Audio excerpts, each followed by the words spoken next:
I'd like to welcome everybody here. I'm David Liss, the Artistic Director and Curator, and welcome all of you to the Museum of Contemporary Canadian Art for the exhibitions on my left.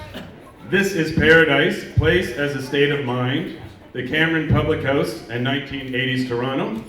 And in this corner, we have This is Paradise from the collection of the National Gallery of Canada. And everybody's been sitting here singing your praises. Really? Yeah, you can watch these videos. Oh, no. Everybody, who was the last one who said, raise the patron saint of art? I've been paying them all. Yeah.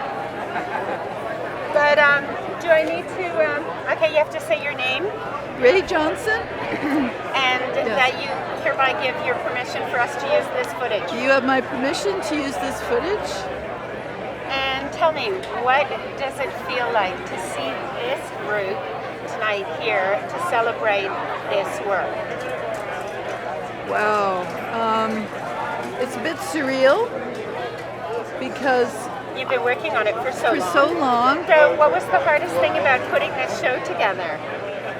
Well, getting the museum to accept it in the first place, because it was a great idea. I knew it was, Herbie knew it was, we all knew it was. It seemed like a no-brainer.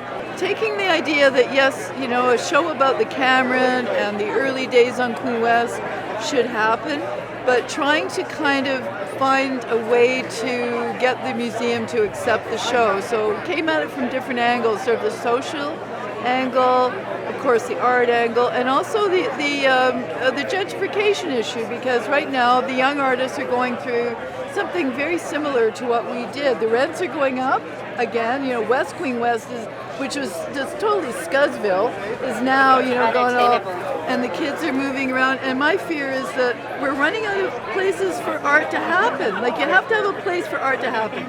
This is where it could end up, but that's after the fact. Where the real goods is where the action is. It's when it's messy, when you don't, maybe it's good art, maybe it's bad, you don't know, but that's where it's fun. That's where it really happens. It doesn't, this top-down idea that you get your theory, and then there's no risk involved, and then you just execute your work. That is so dead.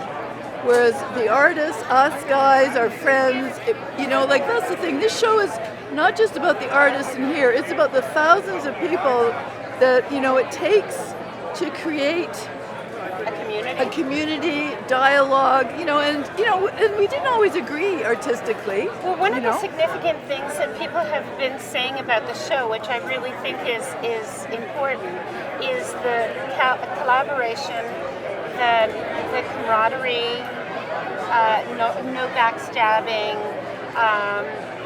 having John Scott's work next to Eldon Garnett's work, next to Barbara Cole's work, next to George Whiteside's work. These are really interdisciplinary visions, and that they could all drink from the same pool or from the same bar is kind of amazing. It's really significant, and it's something you wouldn't have seen anywhere else. No, I think that could be changing, hopefully. I think people are sort of realizing that art, you can't understand art without its context. And so this is the context, even general idea, Okay, so I want to go there. What about the Cameron made the context that provided a fertile ground for this kind of work? The great thing about the Cameron was, and in my little essay I write about it, was different from the places like the Chelsea Hotel, which is so famous, which is known as an art hotel, is that the owners of the Cameron, and especially Herbie and Debbie McKechnie, who was married to Paul at the time, and Paul too, and Anne-Marie, but they wanted it to be a place of culture from day one. They wanted art there. That's why Herb asked me and Eldon to do stuff right away. It just opened and there it was, and then it just never stopped and it's still going. I remember as a waitress there, that people would just have to say, oh yeah, we had an art opening tonight, and here, and then we'd give a bottle of champagne. And I remember catching someone once not actually having an art opening that night. But I thought it was a kind of significant thing that we're all part of the same community, and we could all laugh at each other. I'm hoping this show is going to raise us all up.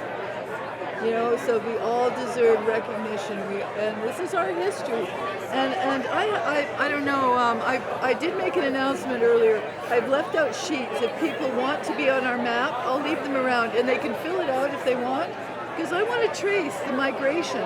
Who is I could working do the with map who? all by myself. Oh, you could. Oh, we'll talk. We got to talk. We'll Yeah, talk. sit around with a bottle of wine. Because that's really good to happen. Like you go to Europe and there's plaques everywhere. Well, why don't we have a plaque for Gershon Iskowitz or Graham Hofstra Studio?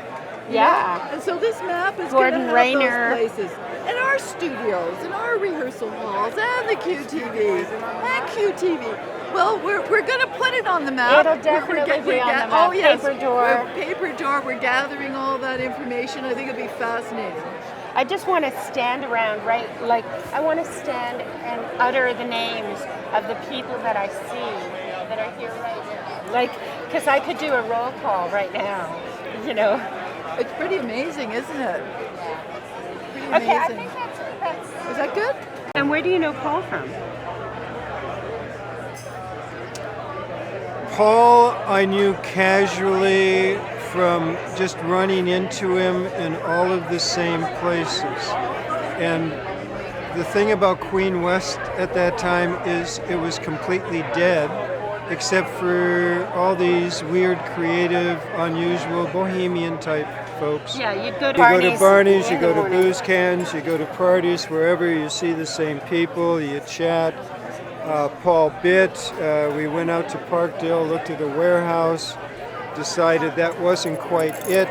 But Paul finds in the multiple listings the Cameron Public House is for sale, and it was right around the corner from where I lived and completely invisible. For me, as a young woman on Queen Street and being really introduced to an exciting new, punk scene, music scene, and the art scene, there were a few women that were doing art we had Laurie Anderson. I remember going and meeting her and her doing her first video work. Susan Mackay doing video work. And, Rae Johnson, her sort of emotional landscapes, and painting was out. It wasn't happening. It was a performance art. Coming from a painting background, for me, I was hungry to see paint. I wanted to see luscious paint. Yeah, as and well Rae, as the other stuff. As the other stuff, but Rae and the work at Chromosome, they brought that back to life. They gave it a heartbeat, and really, the painters and the visionaries and the boundary busters, if you want, and really, the work was just incredible.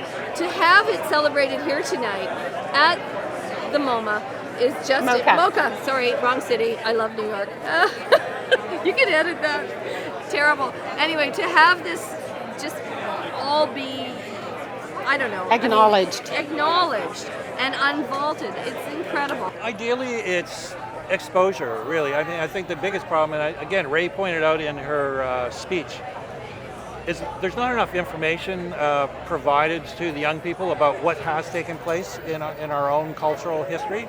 And through the youth being able to see a show like this, they go, oh, I thought that was my idea, but here it is 30 years ago, and it's on the wall, it was well thought out, or it was well performed, or it was well written, and so forth and so forth. And that's why it's imperative. There's a lot of people that, find the Cameron their home and expect it a certain way. And I don't want to change any of the history or make anybody feel like I've changed it. But at the same time, it's been 30 years and you need to adapt a little bit. So I'm trying to find that balance between making it a little bit my own, a little bit current, and keeping what the Cameron is. Living there and actually painting there was pretty good because there was a continuous stream of people kind of offering ideas and advice and or criticism or praise also could happen too. So that was very good. It was a lot like art school, I felt, where I think I was competitive in art school. So I sort of thought that the Cameron was like group therapy a lot of the times. I think there were a lot of people who used that space who had their own table, some crossed the floor and some didn't. I look at the art world, I write about this in my essay, where I could go, there's the YYZ table, there's the Mercer table, there's the Art Metropole table, and a lot of these people have SIP in common actually. Some of them will cross the floor and some of them will stay at the same table. You see, I had this incredible experience of living with Tim and Matthew and Martha. And I mean, there am I. My wife dies. She leaves me with 4 geniuses. And I'm supposed to do something about it. So all I could do was let them be who they were. And I think they were all quite wonderful. For me, the first time I played the Cameron was with Mama Kia 2 and later with V, which later evolved into Parachute Club. So it was almost like every evolution of a band that I was involved in, that was original music, really originated out of the Cameron Public House. And of course the people lived here and we crashed here and we basically spent all our time here. And for me it was really the hub, not only of the music, but of it's where the art met the politics, because this was a particular time when art met politics, you know, and the community grew as a result of it exponentially as the city was being pushed against, you know, and it was being pushed against by the artists who came here and changed the way the place looked and inhabited, you know, previously desolate areas. So for me, the Cameron was the hub. Like when I started painting, the very first day I started painting, I said if I'm going to be an artist, I'm going to be a great artist. And it just wasn't a question. You know? What makes the difference between an artist and a great artist? I don't know. I mean, but like you say, the ability to emote and to be technically excellent at the same time. It's a kind of magic that's amazing. Yeah, it is magic. Yeah. The other day, I went to the ABET show at the AGO, and I just had to spend a huge amount of time in the Roscoe room because it's that rare combination of form, and all the forms are so right and proportional that it's like, yes, there's way more going on here. It's actually spiritualism.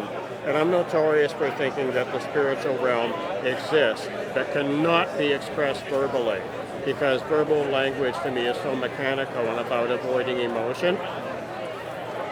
So when you get the Roscoes, from who it's like date, time, title, and it's like, yeah, now that moves me.